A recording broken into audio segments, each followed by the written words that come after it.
আকারে আমার প্রকাশ করব E0 রেট, বা আমরা প্রকাশ করব অ্যাজ এ প্রমাণ রিডাকশন পোটেনশিয়াল। এই জন্য একে লিখছি আমরা E0 জিং2 প্লাস জিং, মানে জিং2 প্লাস থেকে জিং, মানে এটা আমার কি হচ্ছে এখানে বিজারণ হচ্ছে। কিন্তু এখন লিখবো E0 জিং2 প্লাস জিং। ধরো সাপোজ এটার মান আমি বলছি E0 জিং2 প্লাস জিং এর মানটা হচ্ছে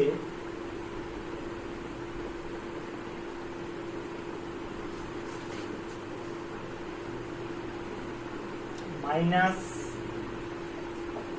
0.76 ভোল্ট, আর E0 of copper 2 plus copper এর মানটা হচ্ছে প্লাস 0.34 ভোল্ট। তাহলে এই E0 এর মান থেকে আমরা কি বুঝতে পারবো? দেখো E0 এর মান থেকে খুব সহজে আমরা বলে দিতে পারবো কোনটা অ্যানোড বিক্রিয়া হবে, কোনটা ক্যাথোডে যাবে, অর্থাৎ কোনটা সাথে জারণ হবে, কোনটা বিজারণ হবে। একবারে সহজ নিয়ম হচ্ছে যে তুমি লিখে রাখো, বাংলায় লিখে দিচ্ছি, যার ক্ষেত্রে E0 অপোজিট E0 রেট। আমি এটাকে যেহেতু বারবার আমি যেহেতু বলেছি আমরা এখানে সবকিছুকে E0 রেট হিসাবে লিখবো, ফলে আমরা এখানে সব জায়গায় E0 রেট আমরা লিখবো না, আমরা শুধুমাত্র E0 মানে আমরা এখানে বুঝে যাবো এটা E0 রেট। তাহলে যার ক্ষেত্রে E0 রেটের মান বেশি সে চলে যাবে ক্যাথোডে, মানে সেখানে কি হবে আমার বিজারণ। অর্থাৎ যার ক্ষেত্রে E0 এর মান বেশি সেটা হবে আমার ক্যাথোড বিক্রিয়া, এবং সেক্ষেত্রে হবে আমার কিনা বিজারণ। আর যার ক্ষেত্রে E0 রেড এর মান কম সে চলে যাবে কোথায় অ্যানোডে, মানে সেখানে কি হবে আমার অক্সিডেশন, জারণ হবে। তাহলে এই দুটোর মধ্যে দেখো তাহলে কার ক্ষেত্রে বেশি E0 এর মানটা, অবশ্যই এর ক্ষেত্রে। তাহলে এর ক্ষেত্রে হবে আমার অক্সিডেশন, সরি ভুল বললাম, এক্ষেত্রে বেশি মানে কি, এক্ষেত্রে হবে আমার রিডাকশন, মানে এটা আমার কোথায় হবে ক্যাথোডে হবে, আর এর ক্ষেত্রে হবে অক্সিডেশন, মানে এটা হবে অ্যানোড। তার মানে যার ক্ষেত্রে E0 এর মান বেশি সেটার হবে বিজারণ, যার ক্ষেত্রে E0 এর মান কম সেটার হবে জারণ।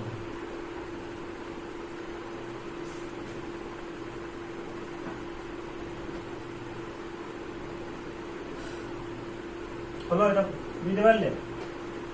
এরপরে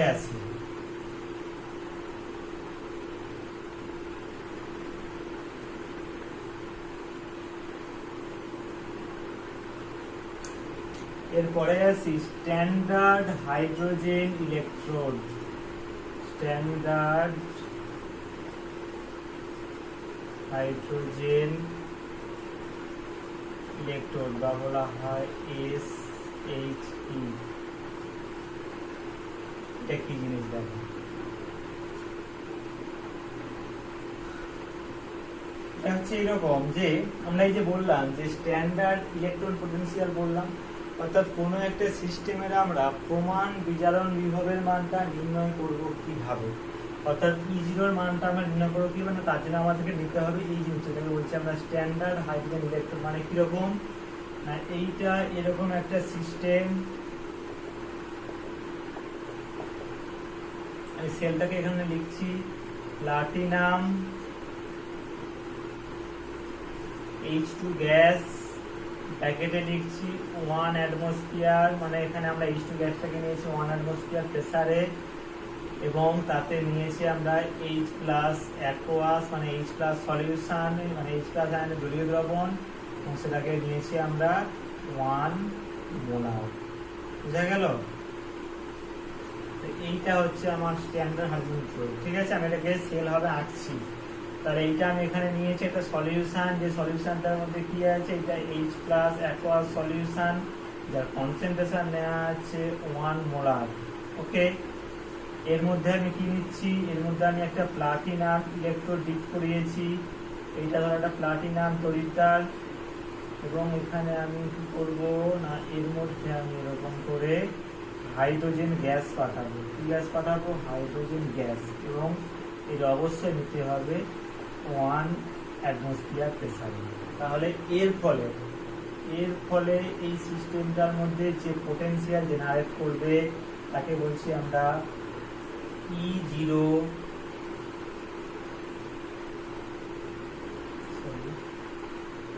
H plus E0 H plus half H, এটাকে বলা হয় স্ট্যান্ডার্ড হাইড্রোজেন ইলেকট্রোড। অবশ্যই এখানে আমরা টেম্পারেচার নেবো। তাহলে এখানে কি কি আছে না, এখানে আমার কিছু কিছু ক্রাইটেরিয়া, টেম্পারেচার নিতে হবে 25°C, হাইড্রোজেন গ্যাসকে নিতে হবে 1 অ্যাটমসফিয়ার চাপে, এবং H প্লাস সলিউশনকে নিতে হবে কি না 1 মোলার কনসেন্ট্রেশনে। তাহলে তার ক্ষেত্রে যে পোটেনশিয়াল তৈরি হবে সেটাকে বলছি আমরা E0, এটাকে বলছি আমরা স্ট্যান্ডার্ড হাইড্রোজেন ইলেকট্রোড পোটেনশিয়াল, এবং তার মানটা হয় সবসময় 0। E0 H প্লাস আর H2 মানটা হয় 0 ভোল্ট। বুঝা গেল? এইটা হচ্ছে আমার স্ট্যান্ডার্ড হাইড্রোজেন ইলেকট্রোড। এবার এটার ব্যবহার কি? এর ব্যবহার হচ্ছে এর সাহায্যে আমরা খুব সহজেই কোনো একটা ইলেকট্রোড সিস্টেমের আমরা E0 এর মানটা নির্ণয় করতে পারবো। কি করে? দেখো আমি করছি কিভাবে।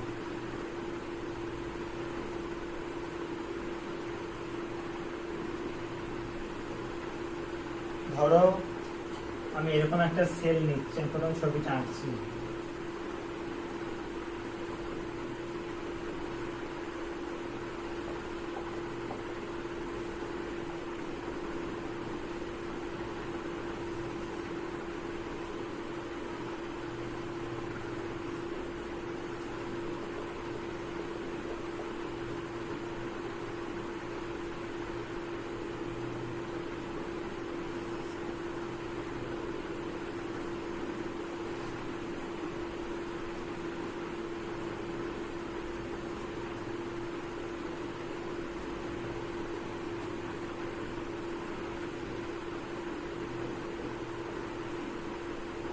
এরকম একটা সেল আছে, কিরকম দেখাচ্ছে তাই বলছি।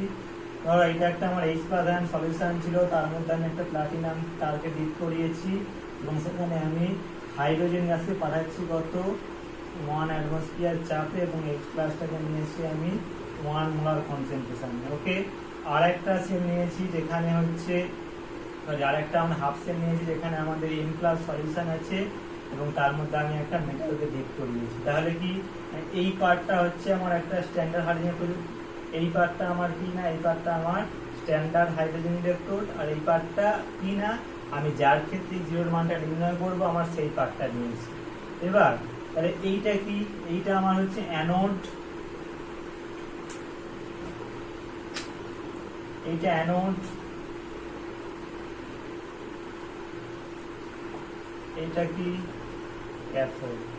এখানে কি হবে জারণ, এখানে কি হবে বিজারণ। এবার এখানে আমরা পড়বো পরে, অর্থাৎ এই টোটাল সেলটার ক্ষেত্রে আমরা বলছি এটাকে বলা হয় E0 সেল। টোটাল সেলটার ক্ষেত্রে E0 এর মানটা হবে E0 cathode minus E0 anode, অর্থাৎ ক্যাথোডের E0 এর মান মাইনাস আমার অ্যানোডের E0 এর মান করলে আমরা টোটাল সেলটার E0 এর মান পাবো।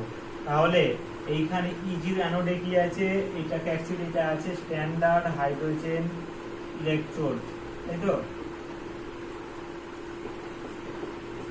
আমরা একটু আগে পড়লাম এর ক্ষেত্রে E0 মানটা কত হয়, এর ক্ষেত্রে E0 মানটা 0 হয়।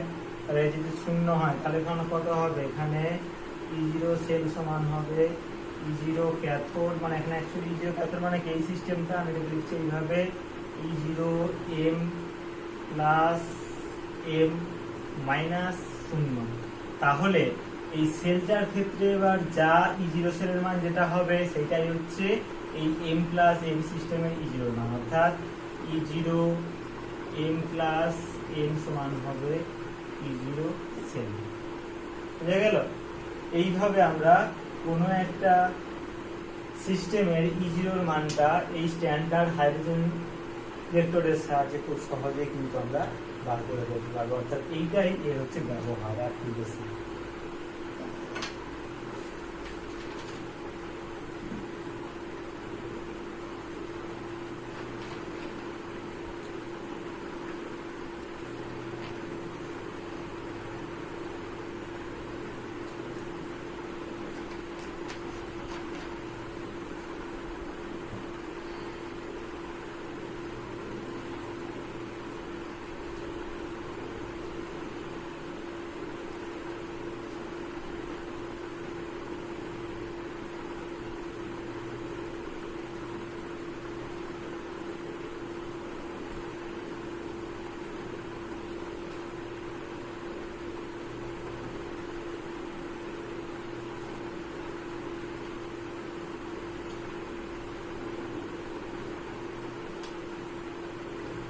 এরপরে আসি মানে ইম্পর্টেন্ট জিনিস যেটার মধ্যে যেটা বলা হয়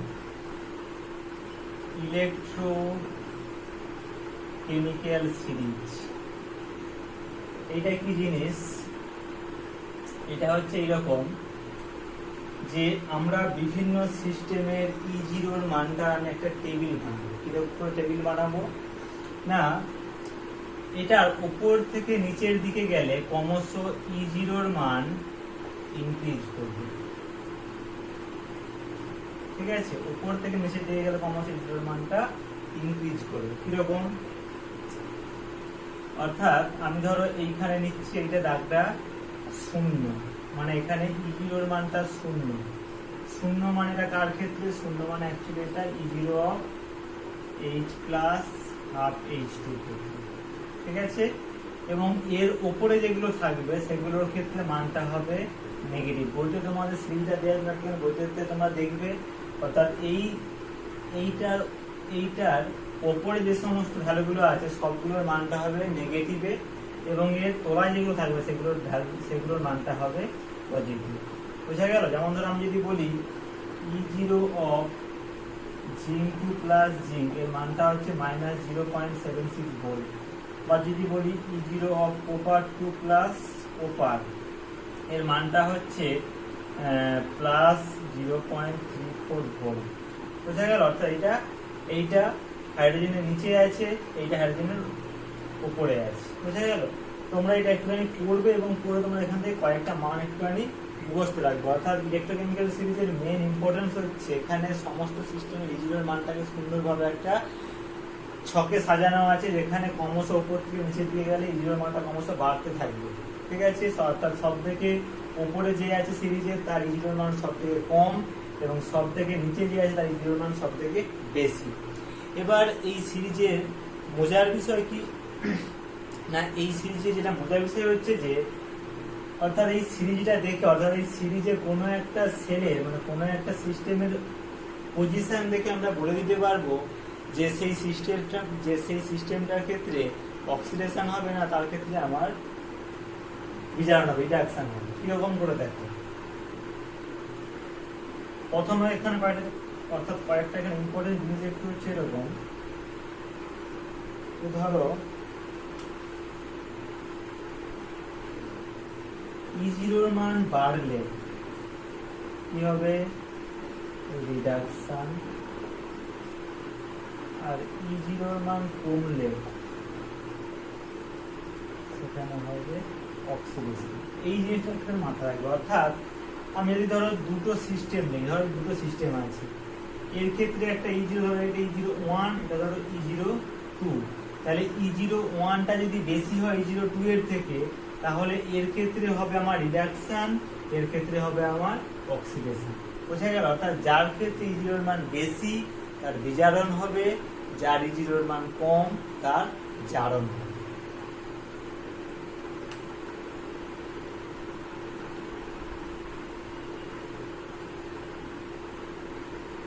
ওকে, তাহলে এই পর্যন্ত আজকে থাক। আমরা পরের দিন করব এই ইলেকট্রোকেমিক্যাল সিরিজের ইউটিলিটি, মানে এর সাহায্যে আমরা বাস্তব জীবনে কি কি জিনিস করতে পারি, অর্থাৎ এর অ্যাপ্লিকেশনগুলো কি। বুঝা গেল?